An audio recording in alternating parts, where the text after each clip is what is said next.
Hey you guys, welcome back to the channel. If you're new here, hi, I'm Liv. Today we're talking about some major policy changes under Trump that officially ended free tuition and financial aid for undocumented immigrants. But more importantly, I'm going to break down how these changes may actually benefit Black Americans and those who support the American First agenda.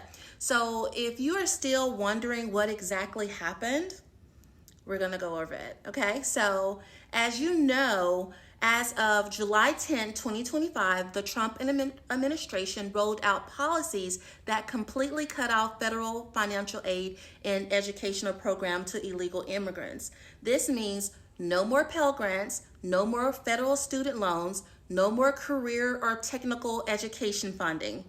And even like programs like Head Start are now off limits for illegal documented children. I will be using those terms interchangeably, okay? It doesn't stop at the federal level. Now, the administration has been going after states that were offering in-state tuition for undocumented students. Now in Texas, a federal judge just blocked nearly 57,000 undocumented students. And in Minnesota, the DOJ, which is the Department of Justice, is suing over their tuition equity programs. The DOJ believes that they are violating the federal civil rights law by excluding certain students based on their citizenship. Now, in Minnesota, they have programs that allow undocumented immigrants like non-citizens and DACA recipients to use funds that are paid for by state taxpayers' dollar.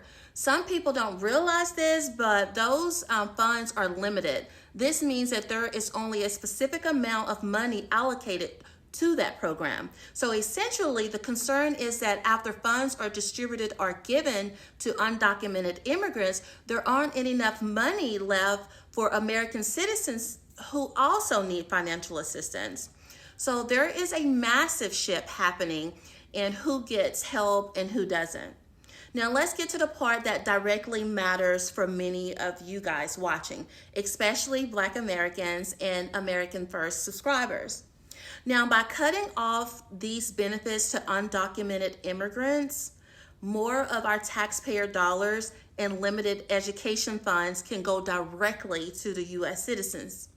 This will benefit Americans who are still fighting for fair access to quality education, college affordability, and job training. It also means that there will be less overcrowding in nursing programs and more funds available for these initiatives. Now, more openings for like the limited scholarship and workforce department slots, which means more opportunities for Black American communities.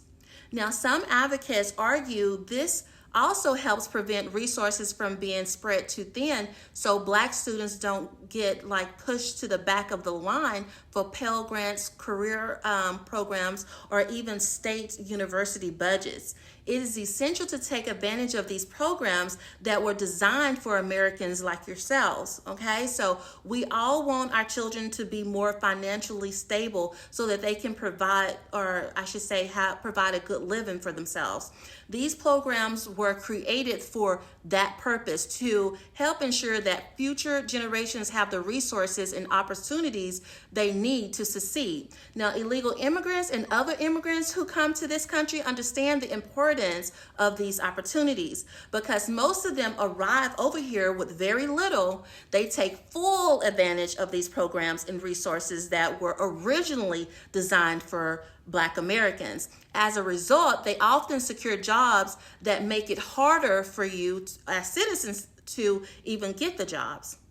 Ending or challenging these laws free up state education budgets, which could then be used to fund more programs aimed at supporting HBCUs. This provides opportunity for political leverage for Black-focused programs. Advocates for Black Americans can push for targeted policies that address unique legacies of reparation proposals that many have been arguing. This will open up more opportunities for building generational wealth to leave to your children and grandchildren. Black businesses, grants, and HBCUs expansions could now be prioritized without these funds being distributed across broader immigrant groups. You understand what I'm saying? So by doing so, the administration can focus more directly on Black Americans who have been uniquely and disproportionately impacted by these harmful policies. Trump signed an executive order back in February that told federal agencies stop giving taxpayer-funded benefits to people here illegally.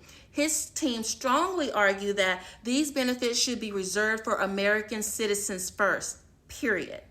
It's been reported that the American Descendants of Slavery, also known as ADOS, the Foundational Black Americans, known as FBA, and other Black grassroots movements, it shows that these groups have been advocating for these policies for years.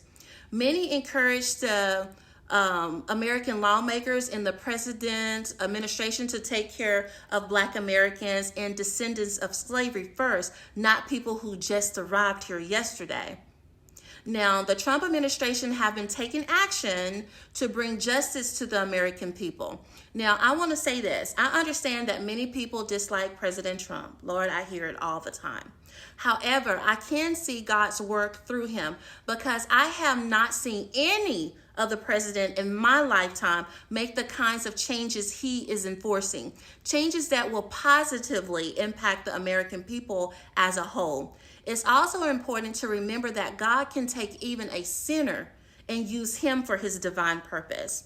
Let's not forget, God used our King David, who committed adultery, deception, and essentially murder by proxy when he had an affair with Bathsheba.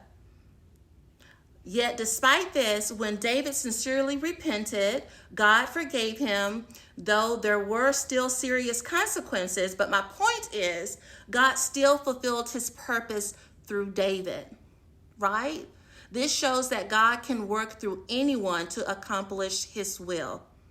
If like Trump is not being obedient to God's will, that is ultimately between him and the Lord, just as if it's any of us who fail to obey.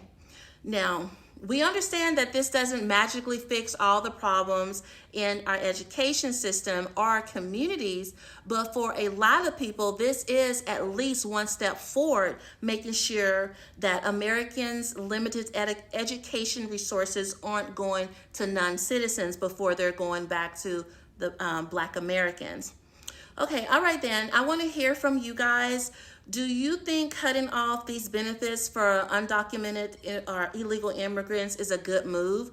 Like to protect Black Americans' access to fair resources and support? Or do you see things differently? I'll meet you in the comments. Let me know your thoughts. Please consider subscribing and liking this video. We will keep breaking down these policies that, that impact our communities. Thank you for hanging out with me. Hit the bell so you never miss an update. Until next time, I'll see you guys later. Bye.